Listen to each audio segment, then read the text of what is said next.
so short. It is so, so good to be here amongst friends.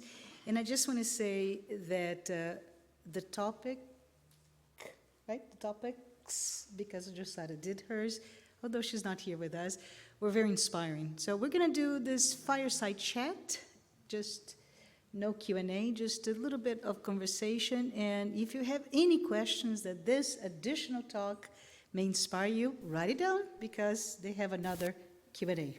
Cool? So I just wanted to say it is incredible to be here. And I was very touched by Luiz's topic, like the whole idea that comes from electricity to an outlet to the magnet to all the way to our laptops, our microphone, etc. But if you look into Allan Kardec's The Medium's book, you really see, Luiz, that he describes mediumship not as an extraordinary gift that only a few people have, right? But he says it's inherent capacity for everyone. All of us are mediums, right? He calls some of us are productive mediums, some of us are not. But I have this mental picture based on what you said, this whole electricity going on, that many times we believe with the education of mediumship that you could do a switch now, turn on and off. Can we do that, Luiz? Well, let me say yes and no. The no part means it's not a physical switch that you turn really on and off by moving a device. It's not this. I think we spoke about this in the Q&A a little bit. Mediumship is an organic faculty. That's well established by Allan Kardec in the Medium's book. So those who are pronounced, as you say, pronounced mediums, they have this ability this prolific ability to make it happen. However, you cannot really go inside your head because it's an organic faculty. So there's something physical in here, which is a pineal gland, that makes it happen. You cannot go in, put your finger in, and turn it off as you do into a light switch. But the turn off means, and João spoke about this a little bit, how to deal with that. And I gave you the example of a spammer, email spam. You have to deal with it once it gets in. The ability that the medium has is going to be always there. So the medium has to be able to, in his own favor, by the way, to select what is good, what's not, what should come through, what should not. At times, especially in the beginning, the medium is going to be bothered by this, I want this, I don't want that, it's going to be difficult, what I don't want, I can't stop, it's becoming difficult in the beginning. With time, it will become easier to the point that it gets an automated process. You just switch on and off, as you said, because you learn how to do it so well, and so it gets so well established that you do this like a snap of fingers. But it's not an easy thing. It requires study. It requires a lot of practice. It requires understanding from the medium's part that this is not something that the medium cannot control. For example, bad spirits for coming in.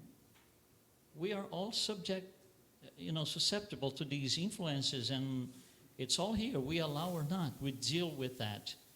And I think that the turn-off switch is, this thing is not good, not right, let go.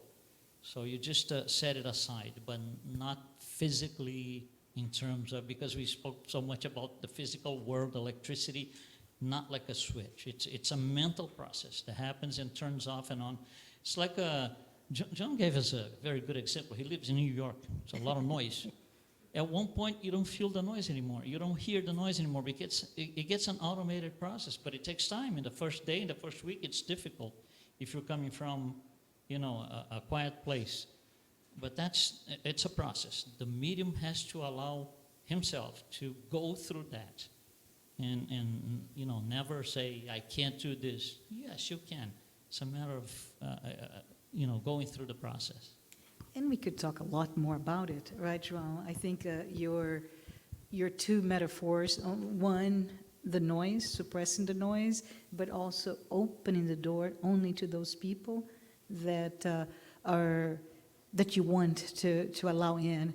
So I think the message here for everyone is, right, education.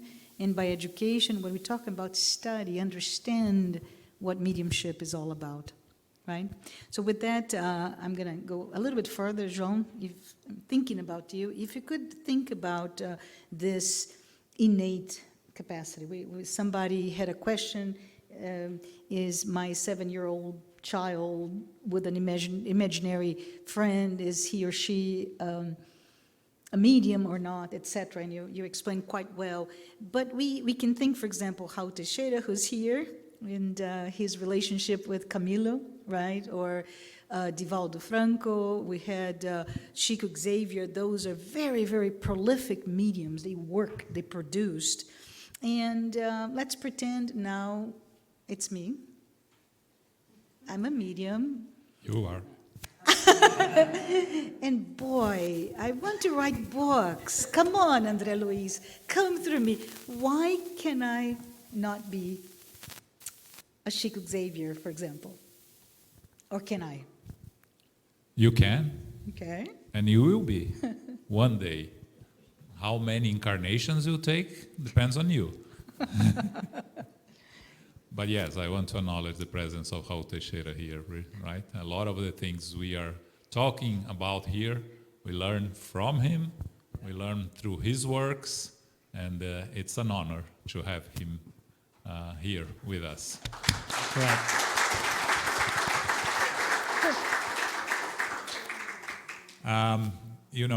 We're talking about, at lunch, we're talking about 10% inspiration and 90% perspiration, right? And I think the work of being a good medium, a productive medium, it is 90% perspiration. You have to study, you have to work, you have to prepare yourself. Because if you do your part, the rest will come naturally. If you worry too much about whose spirits are going to show up to work with you, you are not focusing on what matters. The main focus should be prepare yourself. Be ready. And if you're ready, when the worker is ready, the work will come. So I think that's the main point of developing or working, and I agree with Luiz. I don't like the word developing your mediumship. I think it's educating your mediumship is the right word, right? You prepare yourself. You do the best you can to learn more, to prepare yourself, to learn how to connect to the spirits you want to be around you, to learn how to prevent the spirits you don't want to be around you to get close to you, and then the consequence will be the result will be the good work. I think earlier today we talked about, somebody had a question about, I am a medium. I went through this, studying. I'm ready, but I'm not practicing. I'm not working. And I just thought that maybe you could talk a little bit about that, João, especially the book by André Luiz, In the Domains of Mediumship, not the Domains of Mediumship, The Messengers, where there's this whole preparation. What are your thoughts? In addition to this desire in this hypothetical situation, I want to be Chico Xavier. Everybody wants, by the way, right? And channel the writings of André Luiz. But then what about if I am, and then I decide not to? Can you talk a little bit about it? Yeah, the risks of being a medium, working and developing your mediumship, is vanity, right? The main risks of a good medium is vanity and pride, because you become fascinated by your own work. All these good spirits communicating through me. I may, I'm sure I'm someone special. Yeah. And that's the first step downhill that you are taking. Because the main characteristic of Chico Xavier was humility. Yes. I never did anything, the work is all from the spirits, right? Mm-hmm. That's a real medium that understands its own purpose, right? Mm-hmm. So I think if we work on our mediumship, we educate our mediumship, and then we move somewhere there is no place for us to work our mediumship in the terms of receiving communications from the spirits. We are connected to the spirits all the time, right? Can't we use the spirits to help inspire us to help this person that is going through a difficult time, right? So today I heard of a case of a young lady that tried to kill herself, right? We can use, if we have the access to the person, and we can be of help and of assistance. That's mediumship. Yes. That's using our mediumship. Yeah. Because every time that we want to help others in a positive way, we are being mediums, and we are using our mediumship. We are going to be guided, inspired by the spirits, and even they will do the work for us, through us. So, again, going back, we don't need to be in a Spiritist center, and if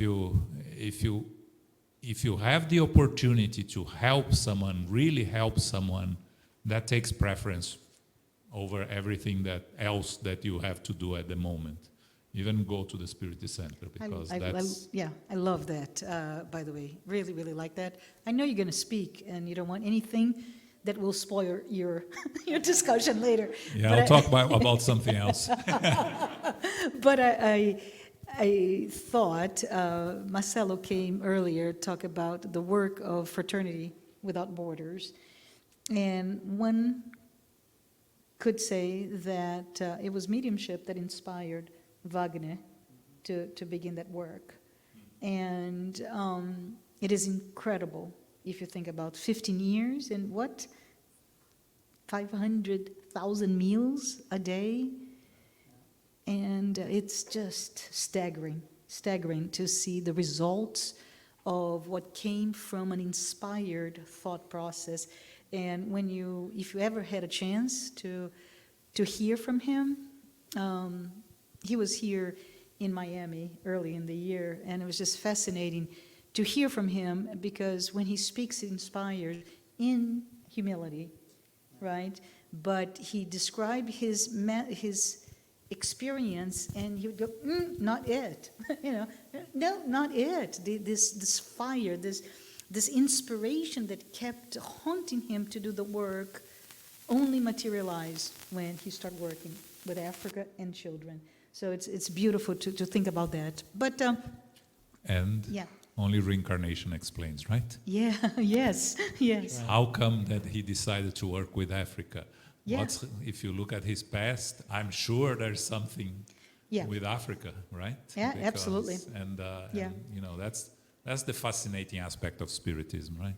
It has explanations for everything. We just have to look for it. Yeah, there's free will, of course, and just to wrap this up, but he was criticized, we should all know, very much so. Why do you have to go to Africa when you're in Brazil, and there's so many starving children? And that's where the reincarnation piece becomes quite strong. He recognizes what we, Brazilians, through our heritage from Portugal, have done to Africa and Africans. So time to do a little bit to those who need.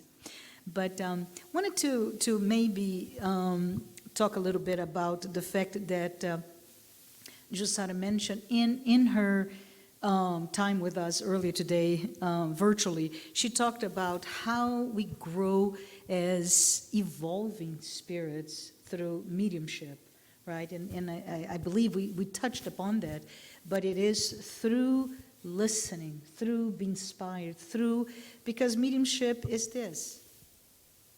This is, right? It is a microphone. It is a medium that from one to the other, the message goes through. So for us to see that as mediums, or through the mediumship of, metaphorically speaking, a microphone, we can be, guided to the right work. The work that perhaps, as in the missionaries, we were, before we reincarnated, that we were prepared to work through. So let's think about it. What is my work? What is my mission? Do I need to go to Africa? Do I need to go on December 7th to the streets of Atlanta to help the homeless? Do I need to listen to my annoying neighbor who always wants to talk and I don't have time? You choose your type of mediumship. But I wanted to ask, and it can be either one of you, just a slightly different topic. When you talk about Kardec again, and he brought to us through this idea of education and development, if you will, of mediumship, and it's not easy to do it, right? What did you say? It's this thick? And quite frankly, for me, the medium's book was not enough. There is an enormous body of work that we can get into to learn more about mediumship.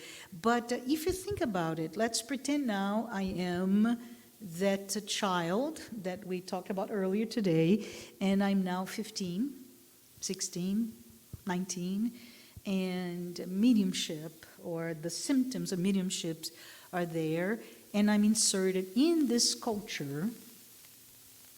So we're talking about North America, a very skeptical country and society regarding spiritism or communication with spirits. And another layer of difficulty here, which is mental health issues, which we also talked about, right? Some been diagnosed with schizophrenia, etc.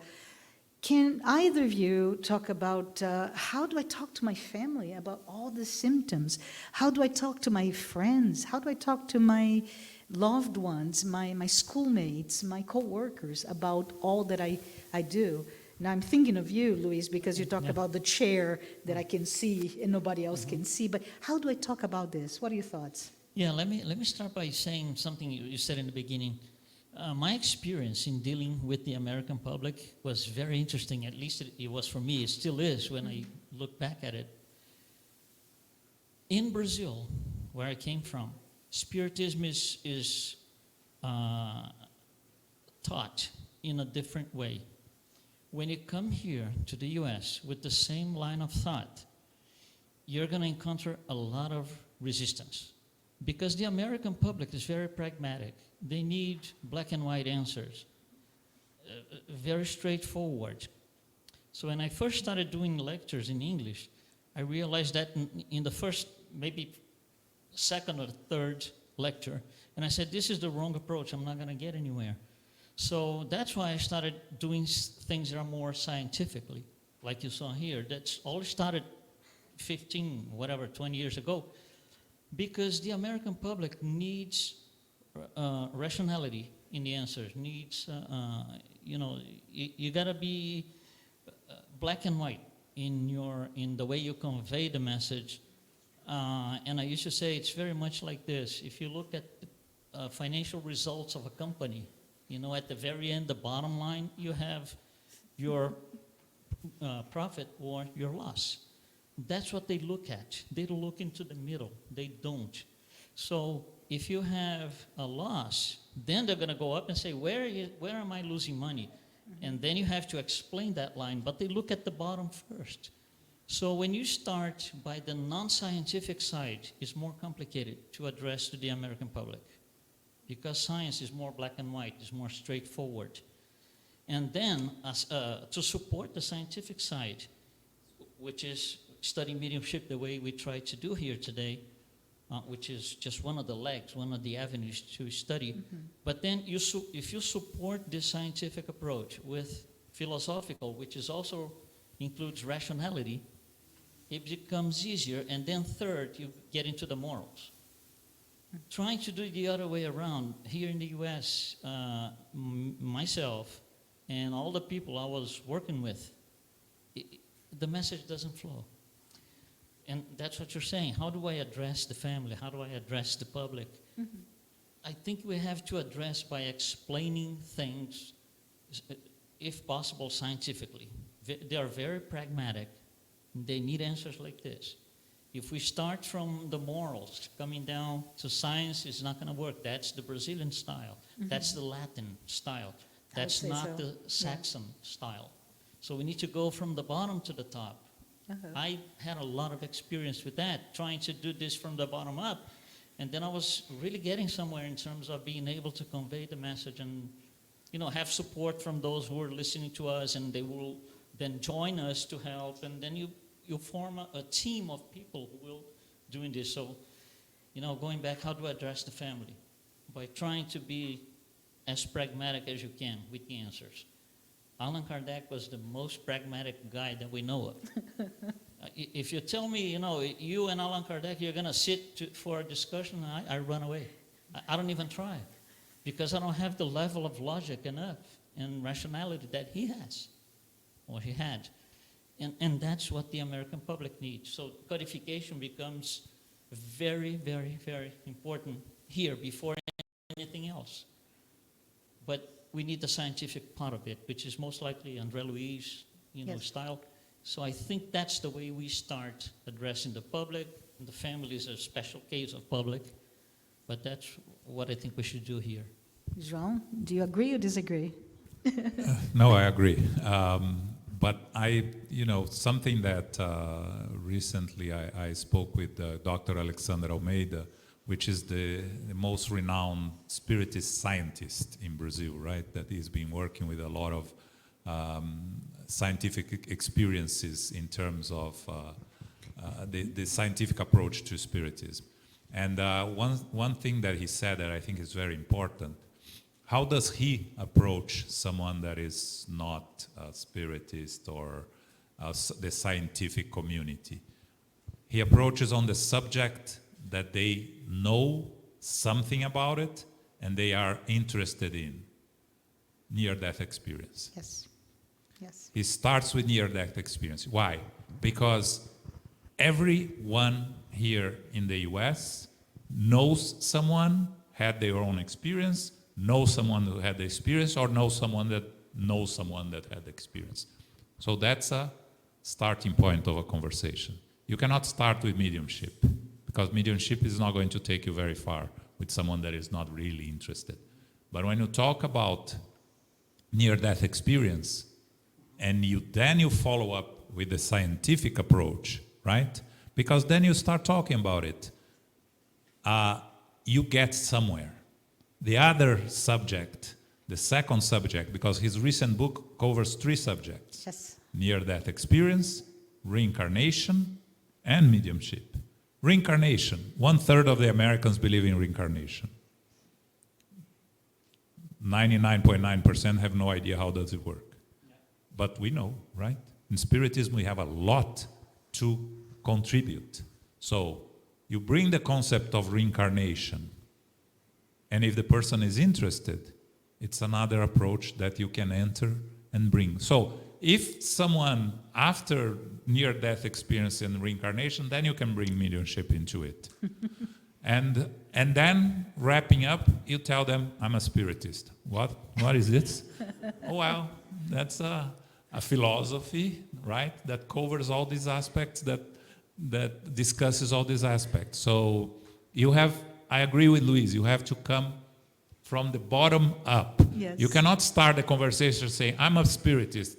You're what? What is that, right? Yeah, what is that? Oh, I believe in spirits. What? I believe in communication of spirits.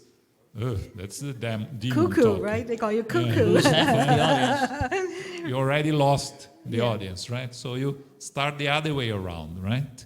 Everyone lost a loved one in their lives. So, where are they now? Everyone had a near-death experience somewhere close to them, read about it. You recommend a book by Dr. Eben Alexander, right? If you want a scientific approach, neuroscientist that a neurosurgeon, right? Brain surgeon that had a near-death experience and wrote a book.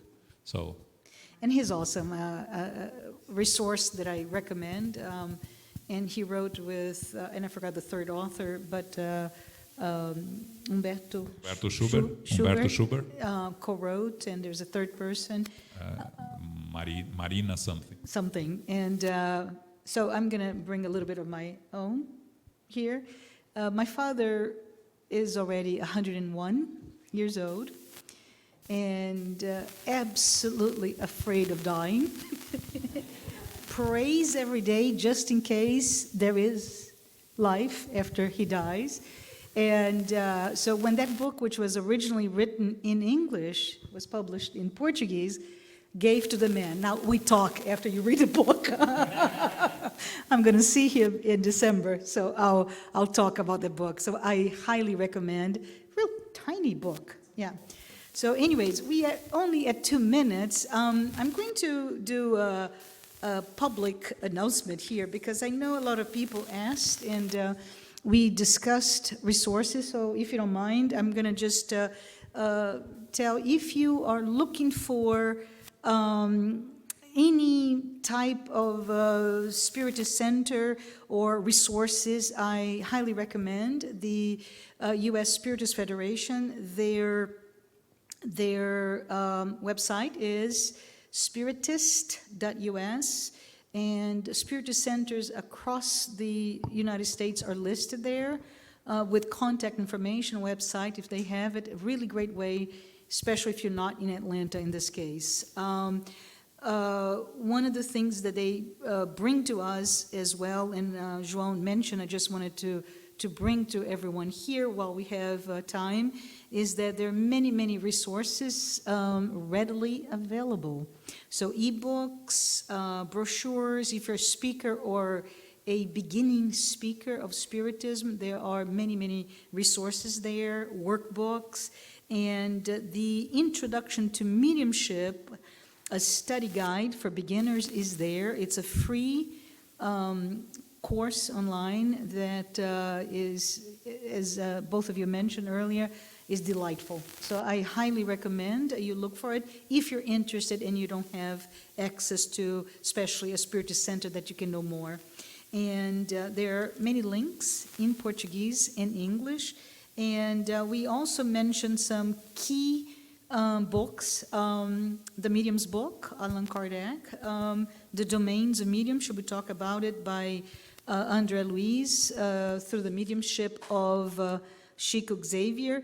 And there's another one, Disobsession, with same André Luiz and Chico Xavier. But I just want to say, you have a gift here. We're not talking about mediumship. We have each other. We are a community of Spiritists. We are a spiritual family. I recently moved to another state where there's nothing there. And boy, did I feel how hurtful the void of not having anyone that could speak my familial spiritual language or could fulfill my heart with the love and the trust in the truths that we all have. So take care of each other. This is amazing. It's really important, and I think cherish that. Thank you. Thank you. Thank you.